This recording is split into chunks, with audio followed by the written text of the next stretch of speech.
প্রীতির জ্বালা মোবাইলের মেলা এখন আর চিঠি লেখা লাগে না আসলে সারা রাত জাগিয়ে ফোনে কথা বলিয়া লেখা পড়াই আসলে ভালো লাগে না হায় হায় লেখা পড়া আমি আর ভালো লাগে না মোবাইল ফোন আসিল কি দোলা লাগিল ফজরের ঘুম তো পড়লার বাংলো না পেটে বাজাই থাক পরনে নাই থাক মোবাইল ছাড়া আমি আর চলে না হায় হায় মোবাইল ছাড়া ছেলের চলে না মোবাইল ফোন আসিল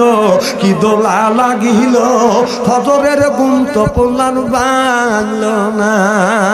আইলো এ কি জামানা বুঝাইলে বুঝাছে না পিতা মাতার পেটে বাদে ছেলে প্রেমের দিওয়ানা দিওয়ানা মোবাইল ছাড়া চলে না মায়ে বলে রব্বানা বাবাই বলে সালাম না আল্লাহ বলে শুনলাম না বাইরে গেল যন্ত্রণা তাহলে আল্লাহ বলে নিজে বাঁচো আহেল পরিবারকে বাঁচাও আজকে নিজেও বাঁচলাম না আহেল পরিবারকে বাঁচাইতে পারলাম না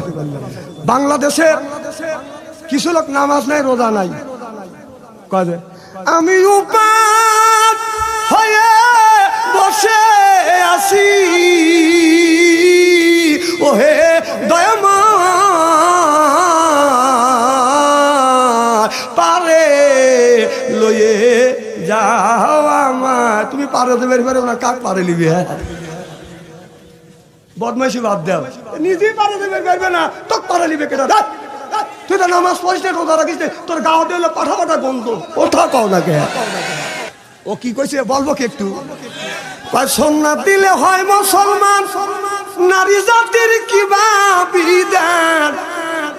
না না সন্ন্যতে যদি মুসলমান হয় তাহলে নারী জাতির কিভাবে বিধান এই ধরনের কথা বললি বাংলাদেশের নারীরা যদি বুঝতো আর তুই যদি থাকতিস তো বার্মিক জুতো দিয়ে পিটতো কত কম ও পুরুষ মানুষ অক্ষিকার হলে মুসলমান আর মেয়েদের তো আল্লাহ ওটা দেয় নাই তাহলে ওরা মুসলমান না তো বার্মিক জুতো দিয়ে পেটা দরকার কিনা কথা কর না কে কত বড় একটা কথা বলে গেছে লালন আজকে যদি ও থাকতো ওর সাথে আমার বোঝা সোজা হইতো ও বাইশে গেছে আগে মরিয়ে